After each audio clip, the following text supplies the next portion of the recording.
So And now I'll there's just have that. to talk loud and hopefully we'll all yell at each other for a little My bit. name is Al Curtis. We have a company called Legendary Escapes, and we do a lot of online stuff called Ask the Pool Guy. Our business has really been built and developed around using YouTube. So anyone here using YouTube consistently to promote their business?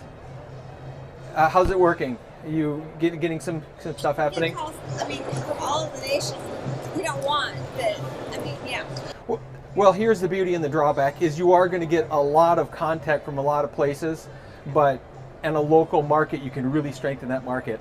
So what I wanted to do is just kind of share my story, a little bit of how we came about using the internet to really build a pretty cool business. It was probably 2009, and I've been in the pool business. This is like my 30th year, I think. I've been around a while. I'm an old concrete guy. I don't want to do internet stuff. I didn't want to be that kind of guy. In my mind, it just didn't make any sense. But in 2009, we'd had a website for many years. We were early adopters to having websites and stuff, but I was not interested. This is going to be really interesting. I was done. I thought I was getting out of the pool business. It had just burned me out. Maybe some of you can relate. It's hard, grueling work sometimes, and I was just burned out.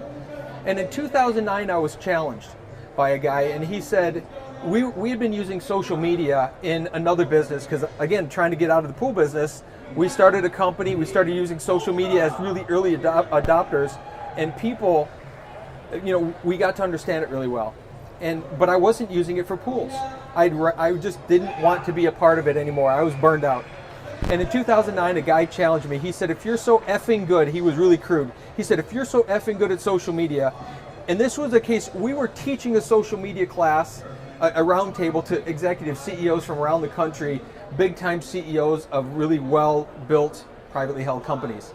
And a guy stood up and he said, if you're so effing good at this social media stuff, why don't you use it for pools? And I looked at the guy next to me and I said, because I don't want to do this anymore. It's just killing me. I'm running around doing things that I'm not happy doing. Well, that planted the seed. 2 months later, I went back to Sandy, my business partner, she's back here, and I walked into her office one day and I said, we have this pool company that won't go away. We tried for years to kind of kill it, it wouldn't go away. I said, what if? I said, I've been dreaming this idea. What if we could rebuild the company, start from what we have, and only do what we love to do and nothing else? What would that look like? And I swear, she thought I either had a stroke or I'd bumped my head that morning, because whoever walks into office says, I'm only going to do what I love, nothing else. And that was sort of the beginning of it. And it took a few weeks, and she came back to me and she said, if you do exactly what I tell you to do for 1 year, we will own the internet when it comes to the pool stuff. And I'm like, okay, I like it. And what she did was, she put a camera in my face and she said, we're going to record everything you say all the time when it comes to pools, and we're going to put it online. Well, we started, and I got to tell you, the first ones were horrible. Of course, the person in the video wasn't doing a really good job. But we started with the little flip cams. Anyone remember the little flip cam? It was probably, it's old technology. It's been gone for like 5 years. It was only here for like 8 years, 3 years, and it's gone. I started walking around pool projects, holding this camera up, looking like an idiot, and talking about, well, that thing behind me over there and that thing, we couldn't flip them back and forth. It was only aimed one direction. And I'd go, see that? And I'd turn the camera. And amazingly enough, people started paying attention. And then more people started paying attention. And then I did it more. And I'm going to give you guys a bunch of tips about what we did that has worked amazingly. And I'll give you sort of the statistics of what's happened to our company. It doesn't mean this is the only way to do it. This is just a way that we've done it that has worked spectacularly. We're not high flash. We're not making them real snazzy and beautiful. We're doing the bare basic. It's the content and the information that people want today. We don't overproduce anything. If I stumble on my words, we leave it in there. If I trip and fall while walking around a project, we leave it in there. Everything is very raw and natural. And if you look at the generations, I'm a little bit older than a lot of people in the industry today, and you consume information different. Our customer consumes information and wants it in a different way. My kids, I have a couple adult kids in the 20s, they don't watch television. they don't sit in front of TV, they watch YouTube. I remember Jessie, she's a senior in college now. I'd said to her, I said, Jessie, so celebrity. So who do you really follow, would you really like to meet as a celebrity? And she named off all these people I'd never heard of. I said, who are they? She said, oh, they're all on YouTube. There was not one mainstream celebrity she was interested in. It was all these people on YouTube. Now this was early on, before I understood the power of it. But I did believe Sandy when she said, what I want you to do is exactly what I tell you to do for 1 year. Do that, and I'll prove to you that it works. So I did. And I don't know, today we probably had this, that was 2009 and 10. And our business went from us trying to get rid of it, just ready to be done, to we have such a big funnel, kind of that comment that people call from all over the place. We get a lot of that, but we also get tremendous amount of calls from our area. And remember, I restarted the company with the idea of only doing what I love. So this is something maybe works for others, maybe not. As we said, we're only going to do the stuff that we love to do. Well, I can promise you that if you have so many calls coming in, you can pick the ones you want. If you only have 1 or 2 or 3 calls, you got to take that work. And you got to do it because we need to survive. But when you hang up the phone and say no, and you know the phone's going to ring in 5 minutes again, it's easy to say no again until the right one comes along and you can say yes. Now, believe it or not, we all are the masters of our own destiny. We can do that. Our way up that mountain was YouTube. We used social media to build a huge number of people calling us, so now we can pick the ones we want. And what happened is, yes, we have to deal with calls and we have to deal with a lot of people, and we refer out most of the calls that come in. I mean, I was talking yesterday, and you made a great point, Moses, when you were saying it's not a brag, but we today turn away 95% of our phone calls that come in the office, whether it's service or construction. And we're not talking little stuff, we're talking really great stuff because we just can't handle it. But what we do know is another call will come and it'll be the right one. And we've decided as a team to only do what we love. If we can't fall in love with a customer, if we can have a good time every single day, we're a real family-based company.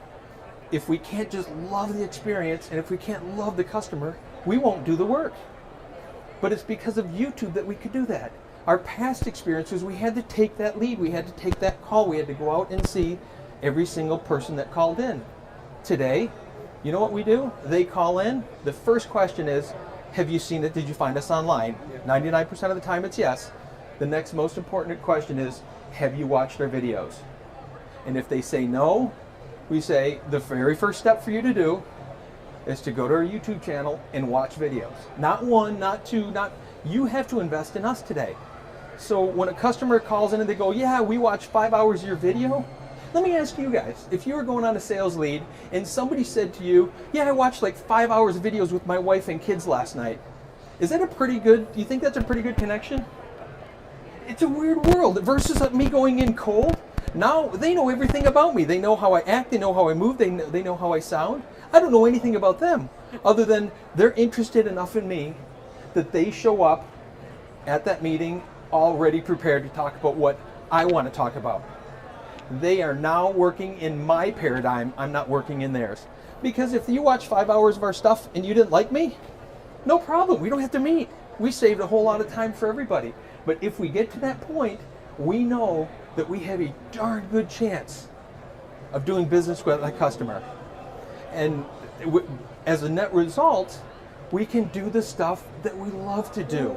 Not the stuff that we have to do, not the stuff that pays bills, not the stuff that, well, okay, we'll take it because there's nothing else to do. We don't have to do that anymore. And it's kind of a weird bubble of a place to be for me to think that I don't have to do any work I don't want to do anymore. My team, we've empowered the team to say, if you don't want to do it, just say no and we won't do it. So if there's a project that we're not sure about for whatever reason, everyone gets a vote. And if there's one no, we're not going to do the project. But all of that because of YouTube, because we took the time to put the content online. And who here has seen any of our stuff? A few of you, hopefully. Okay. It is raw. It is shot with cell phones. It is shot with anything that we could put content online with. So it's now we don't set up the scene. There's no drama. We don't pull all that together. It's purely us talking about our industry and what we love. It's talking about the philosophy of why we do what we do. It's also giving away all the secrets of how we do our stuff. Our stuff is, we're kind of a real artsy, fartsy, weird company. We do a lot of real quirky stuff, and it's all done in-house. And so it's just kind of this cool little place. But by showing it and really revealing everything about us, it seems to work. So case in point, we built a customer for a woman named Melanie, and she loved it. She didn't understand why she didn't understand on the front side enough about us. But as we finished the project, she goes, I want to do some video for you. So we sat down and we did all of this video of her talking about the philosophy of why it was like Christmas every day, coming home not knowing, and she's sharing all this stuff about us. So a guy named Paul one night, and these are very professional people. These are people running big companies. This is just some really, you wouldn't think that a guy like Paul, as an example, who runs a giant internet company and he has teams of hundreds and hundreds of people, would take the time to go online at 2 o'clock in the morning and watch videos. But he's searching at 2 o'clock in the morning, looking for a pool company, and he runs across our stuff. His wife wakes up at 6, he's still watching our videos. The kids get up at 8 and he makes them all sit and watch videos. And when I walked through their door, his wife was bouncing up and down in the background. He's here, he's here, he's here. I'm just a pool guy. But to her, I was something more than that because she already understood our philosophy. And the first and foremost reason that he said that he wanted us was he saw Melanie online in the very first video he watched say what she was saying about it, and he said, she sounds like us. If she could be happy, we could be happy too. Now, how could I share that with people unless I really got Melanie and Paul together to talk? It wouldn't happen. But online, we just recorded Melanie being authentically Melanie, and Paul said, well, I want that. We could have them, and the net result, amazing customer, amazing project. We had a really, really good time, and his wife was the one that said it felt like Christmas every single day. We've heard that comment over and over and over because they love the experience. It's no longer about building pools, it's about creating experiences. Another case in point, and then I want to get to some technical stuff on this. We live in a world where viral video is everything. Oh, you gotta have a viral video, you gotta have a million views. No, you don't. You really don't. You gotta have the right view, and that's all that matters. Not Melanie's, but Paul's pool, we were just finishing up. They had gone out of town, and we were going to surprise them because we love to kind of play with the customers' emotions and that. And their sister was in on it. His sister was in on it with us, and she kept sending him videos that nothing was getting done that week. She kept sending him on her phone, oh yeah, it rained all week, they haven't done anything. Well, we in turn had finished the waterfall, put water in the pool, and had it ready for them when they came home. Well, our first interaction with the pool was I got up on the waterfall, fully clothed, work boots and everything, did a backflip into the water. She recorded it, put that online. I think 60 views later, 62 views later, we got a call. And the woman said, I want you to build one of those pools like that one that you did the backflip in. Now, the video didn't say backflip in a waterfall. The backflip was about 3 minutes into a 5-minute video. And that woman saw it and she said, that's what I want. Didn't need a million views, it needed 60 views, and the right person saw it. $200,000 later on a pool, net result. That same backflip video sold us another project a few months later. Who'd have thought? But see, it doesn't matter. It doesn't matter what you think, it matters what they think. And the net result was because we did it, we got results. So I want to wrap up quick so then we can just answer questions and stuff, but let's talk a little bit about statistics and how we view the YouTube use. Because we can also talk Facebook Live. Anyone done any Facebook Live stuff? Again, tremendous. Beautiful thing about that is you can reuse the content. Save it in one place, use it in another. Or if you use Periscope, same thing. Save it on your phone and then re-release it to YouTube as well.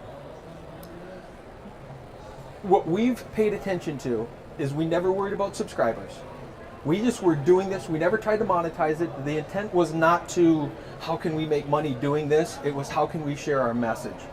Now, in recent times, we've certainly made some money off of YouTube. That wasn't our intent. Our intent was how can we get minutes viewed? I don't care how many videos you watch. I care about how many minutes you watched it. So if you look at our YouTube channel today, one channel, we have two separate channels, one on Legendary, one on Ask the Pool Guy. Between the two of them, there are about 2,000 videos. Now the videos range from 2 minutes to some of them are probably half an hour long, but the most videos are 1 to 2 minutes because that's most people's attention span. But if you look at those videos, we have videos that have 50 views. That for the right 50 people, that's all that matters. We have videos that have 160,000 views. For the right people, it matters. We don't pay attention to the view number. We pay attention to how many minutes people watch. So statistically, we're a little pool company. We're based in the Michigan area. And for every minute that we're breathing and alive, 2 to 3 minutes of our video online is being watched. 24 hours a day, 7 days a week, 365 days a year, and then it peaks when things get during the summer. So our message is being shared over and over and over because we took the time to do it. Not polished, not smooth. We've done it all in-house. We've never hired anybody to do it. We just everyone's got cameras and videos. When something cool's going on the job, we've got a couple of our team members here can tell you, you take a video of it and you share it. And I'll tell you, taking videos and saving them on your hard drive for the future doesn't serve. A video online serves because those horrible first videos that we did still get views. So the stuff we did 5 and 6 years ago is still working for us today. Tell me where in marketing, anywhere in marketing, that's possible. Tell me any ad that you can run or any type of program that you can do that still works for you 5 years later. Well, in our particular case, people don't just watch the 1 or 2 videos we just put out. They watch any one of hundreds or thousands of videos based on what they're looking for. And what it's done is it's very much changed our business to the point where we only do what we love. And then these guys can probably share that, don't we kind of do what we love today? We don't have to do the stuff that we don't want to. We're all empowered to say, let's just do the stuff that's fun. And not everybody, maybe that wouldn't work for everybody, but it works for us. So from the standpoint of how it's supposed to look, just do the content. Content is king. Doesn't matter how it looks, doesn't matter if you don't, it doesn't, and here's the thing, it doesn't matter if you like it or not. It doesn't matter if I like my videos or not. It doesn't matter at all. You know why? It's not about me. It's about the viewer. If the viewer likes it, then it's valuable. But it's me just saying those things, and the beautiful part about it is, do you guys ever remember as a kindergartner playing that telephone game where the teacher would whisper something in a kid's ear, who would whisper it to someone else, who would whisper it to someone else, and by the time it got to the other end of the room, the last person would say what it was, and it was never anywhere close?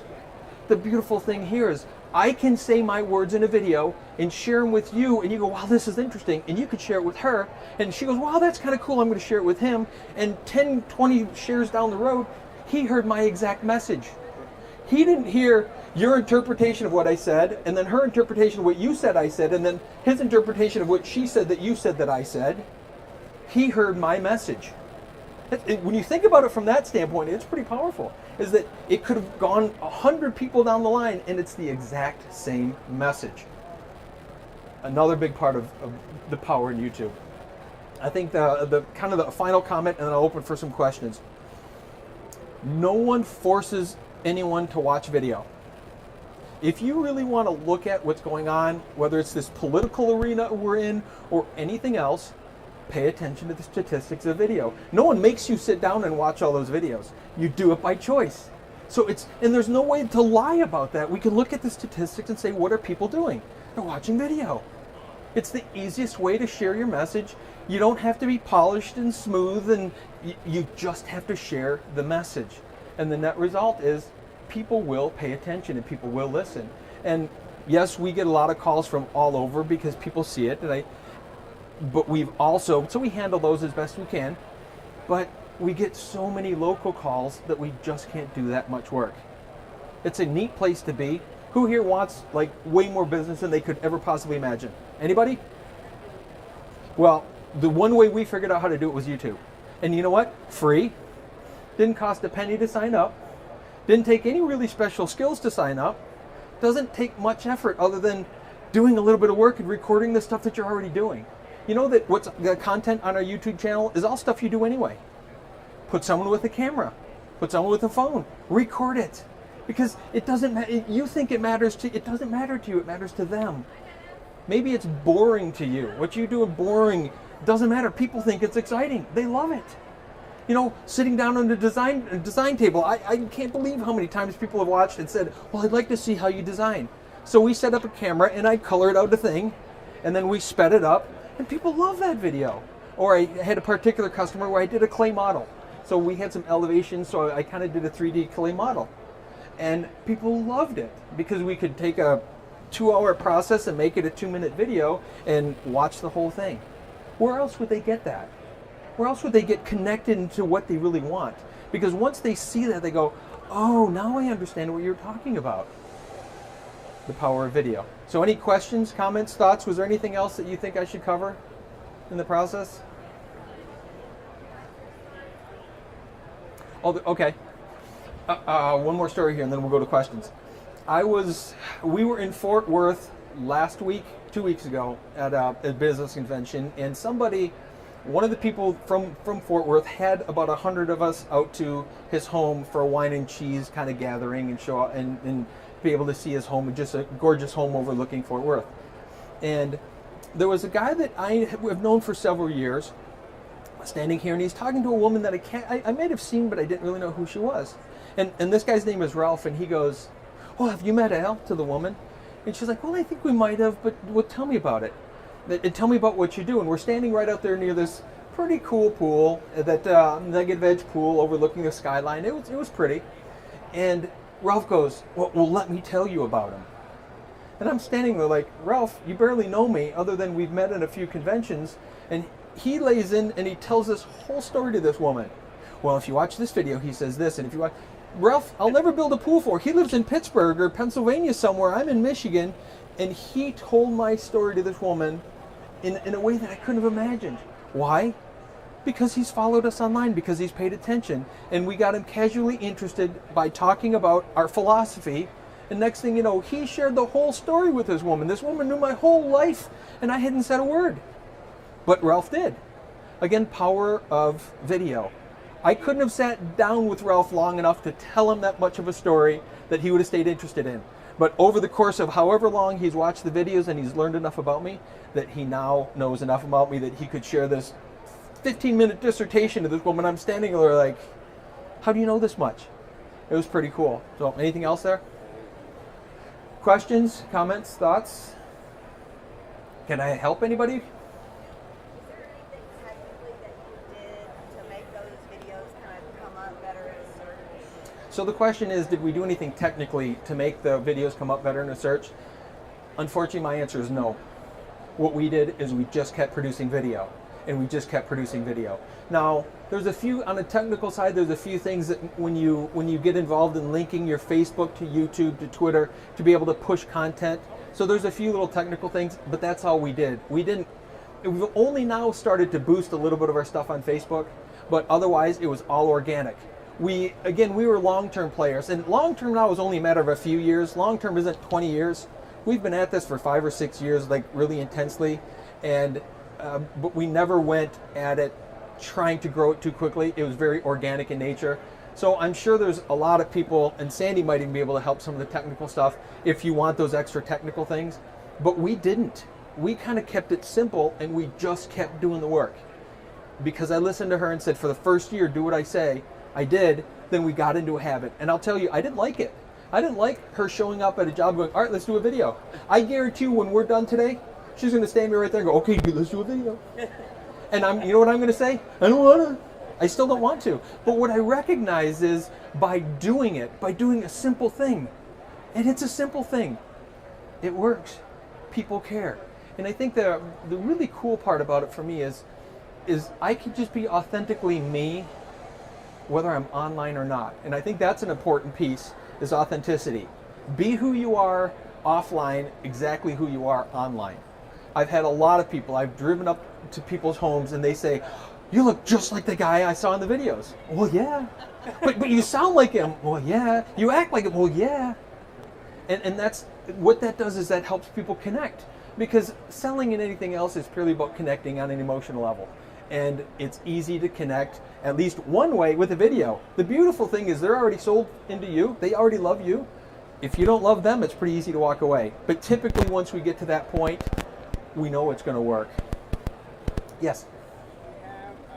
When you take the customer on and you write a contract with them, do you have any language that says that we're going to be taking video, we got permission to take video of your property? It's a great question. We do not. So the question was, when we write a contract, do we also have some verbiage in there saying that we're going to be doing some video and doing some stuff? We don't. We haven't currently. We have, once we finish projects, and it's, again, because of the front side, they know us. They know what we're doing. We wouldn't probably get involved with someone if that was an issue on the front side, but we're cognizant and we're cautious of that, of making sure that we don't overstep our bounds. We have customers over the years, a few years later, say, would you mind not sharing my home with the pool? So a lot of times we'll just edit a picture, something that's just the pool.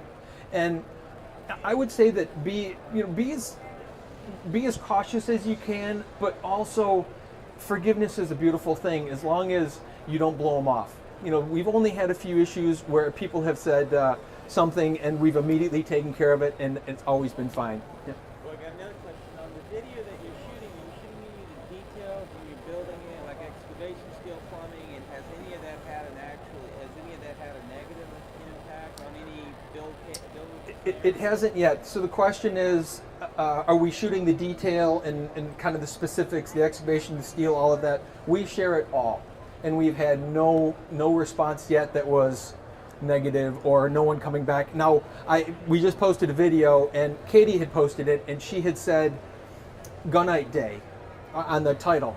And I said, let's go back and rephrase that as Gunite / shotcrete, because somewhere along the way someone's going, well, that's not Gunite, that's shotcrete. Well, technically, it's wet shotcrete, or it's wet gunite and dry gunite, but we typically think of gunite as being, dry, sand and cement versus a shotcrete mix. So there's those, every once in a while you get those comments where people go, well, you didn't quite say it right. I don't always say it right. You know what happens? I ask for forgiveness if I said it wrong, but typically we haven't had any issue.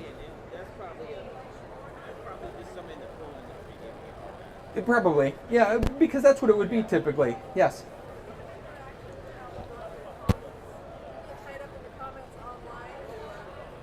So the question is, do we get tied up in the comment sections in that? And we do get a lot of comments. We try to answer as much as we possibly can. Again, here, the beauty and the drawback of the internet is that you don't know who's on the other end. So you get a lot of bozos that say a lot of dumb stuff. We monitor it loosely. Now, we don't spend a lot of time doing it, but we monitor it. And if there's those weird comments, we delete them. If there's something that's real and authentic, we'll address it right there in the comments, and we'll say, you're absolutely correct, or this is how we fix that situation, or here's what's happened. But by being authentic, by being out there, it's surprising how people are less likely to attack you. If you hide, people want to find you. If you stay out in the front and then they know you're doing the best that you can, people will forgive you when you make mistakes. But I promise you they won't forgive you when you hide. So it's made us be more vulnerable. It's made us get out there and make sure that we're sharing everything that we possibly can. But the net result is it's just created this huge funnel of business that we can only do a little bit dripping out of the bottom, but there's this massive funnel of people jumping in our funnel at the top. Sandy, you had something.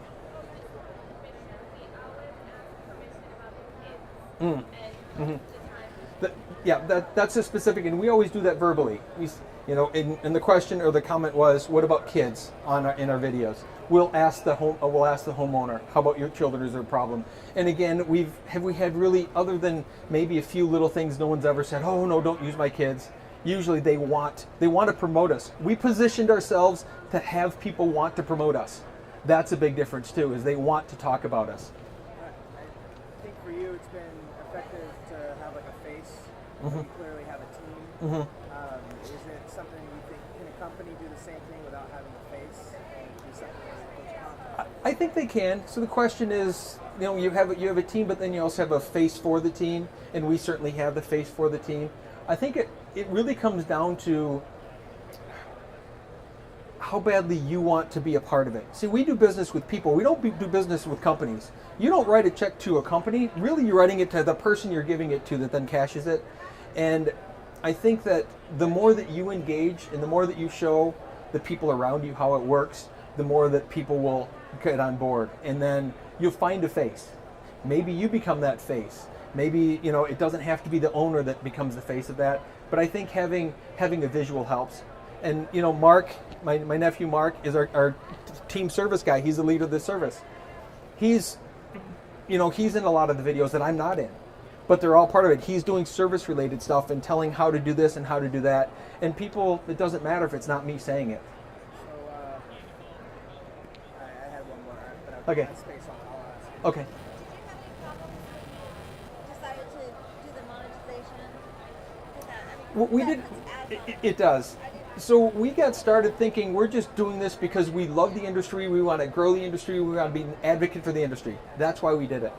And then over time, when certain videos got an awful lot of views and there was a lot of searching for it, we started with a few. So we probably had 1,000 videos online, and we monetized like 5 or 6 or 7 of them, the ones that were the most popular. Yeah, that way, our biggest fear was monetize all of it, then every time you watch one of our videos, you got to watch an ad first. Instead, it was maybe that one that attracted you watched an ad, and then you could just start watching ours without them. So we sort of rolled it out slowly, and I think we have ads on most of them today, but we didn't, we sort of eased that in. You don't have control, but it only makes sense for YouTube to put ads that are somewhat related to the content so that someone cares. I mean, why would you put an ad, and it doesn't always work that way, but I have had no one yet has said, wow, I can't believe that ad that came up before your video. And again, this is just our experience. It doesn't mean that we have it right. It doesn't mean that we know exactly what we're doing. What we're doing works is all I can tell you. So the thought I had is, it sounds like you're saying be open and honest, and that's what people respond to.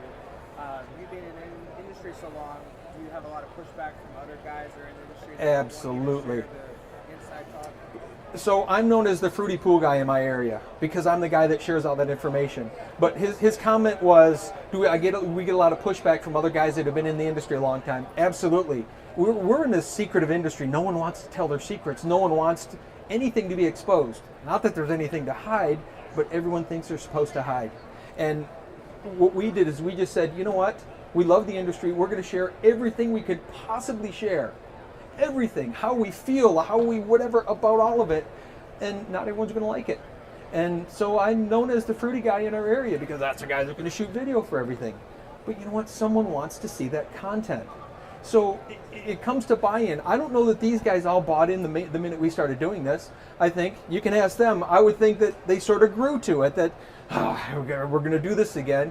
But we now have social proof. It's easy for me to talk about it, easy. Because I have social proof that it works. If you're just starting out, you're just hoping it works. But we have the social proof today, and that's why the team can buy into it and get more involved with it. But I think it starts with one. So if you're the guy, start, and you'd be amazed how many people, once you start seeing the results, people will get involved because we all love content this way. So why wouldn't we share it this way? Just curious, have you adopted it over the years? Have you adopted editing now, software, doing a little bit of editing, and you're doing different sound, you're capturing a mic, a lavalier, are you doing anything different now? Again, all we're trying to do is capture content. Our editing is still really basic. I know that we're doing a little bit more editing than we would have because we want to get more specific with the content, but we haven't changed very much.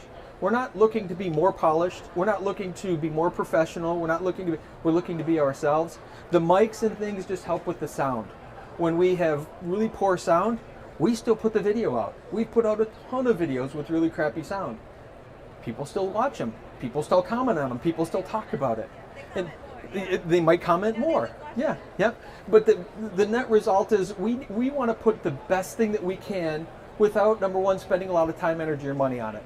But we think the content is most important, and we've kind of stayed with that, a really stripped down basic idea, and it's worked very well for us, and it hasn't changed at all. So my thought would be just do it. Push content, and amazing will show up, and it's gotten us a lot of attention. I missed the beginning. Where do I see those? AskThePoolGuy.com is the website, or on Facebook, Ask the Pool Guy, and or a YouTube channel, Ask the Pool Guy. Okay. And again, feel free to subscribe. We're not big on trying to push people for subscriptions. We just have organically grown. I don't know, we have a few thousand subscribers now, but that didn't matter. Minutes viewed is all that matters. Pay attention to that. Don't pay attention to the numbers of views. Pay attention to how much time people are paying attention. Good. Alrighty, thanks guys.